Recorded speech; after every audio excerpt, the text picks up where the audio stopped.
Today on Rappler. The Taliban massacre 141 in Pakistan, most of them school children as young as 12. On drug lords living like kings in jail, the president's spokesman says it can't be fixed overnight. And the Philippines is the 15th largest exporter of dirty money. Hello, I'm Maria Ressa. This is Rappler's Wrap for the Day, a list of the most important events around the world you shouldn't miss. At least 141 people are dead after 6 Taliban gunmen stormed a public school in northwest Pakistan Tuesday. Most of the dead were students, some as young as 12. The gunmen were killed when the military stormed the school following the attack. Most of the students are children of military personnel.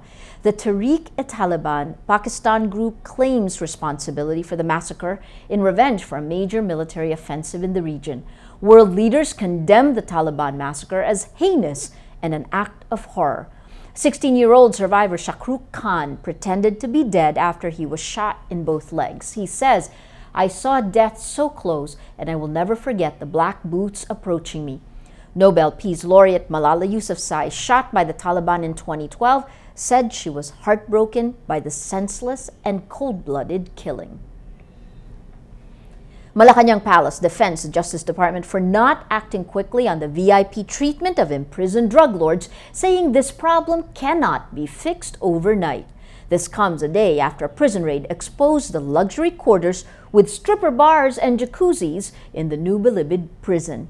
Communications Secretary Sunny Coloma says Justice Secretary Laila de Lima has been working on the crackdown ever since it came to her attention. The 19 VIP inmates are transferred from Bilibid to the National Bureau of Investigation headquarters.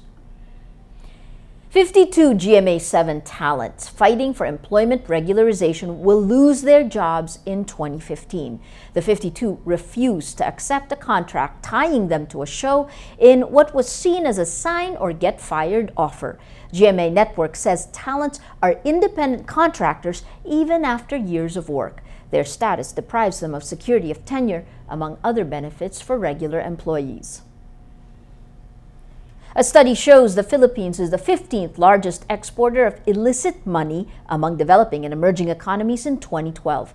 The ranking reflects a portion of the corruption, money laundering, and false trade documentation in the country. Washington-based research and advisory group Global Financial Integrity says in 2012 alone, over $9.16 billion in dirty money came out of the Philippines.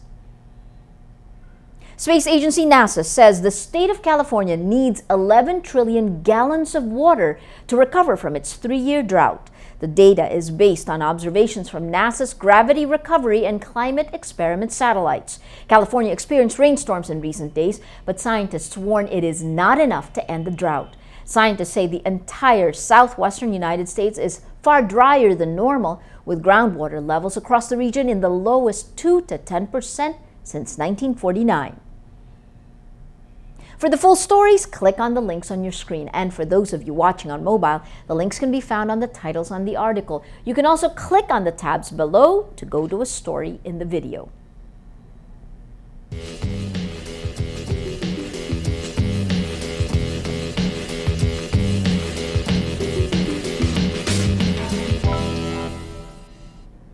Every story on Rappler has a mood meter which gives you 8 emotions to choose from. If you look at today's mood navigator in the middle of the front page, we see the story that's gotten the most number of votes. 52 talents with cases against GMA7 jobless by 2015. You have 10% sad and a whopping 76% angry. That read, bringing out the mood of the day. Today, most people are angry. That is the wrap for today, Wednesday, December 17th, 2014. Visit Rappler.com for the latest news here and around the world. Check out our other shows, Tech Wrap and Talk Thursday. And if you haven't yet, subscribe to our YouTube channel. I'm Maria Ressa. As we say at Rappler, tomorrow begins today.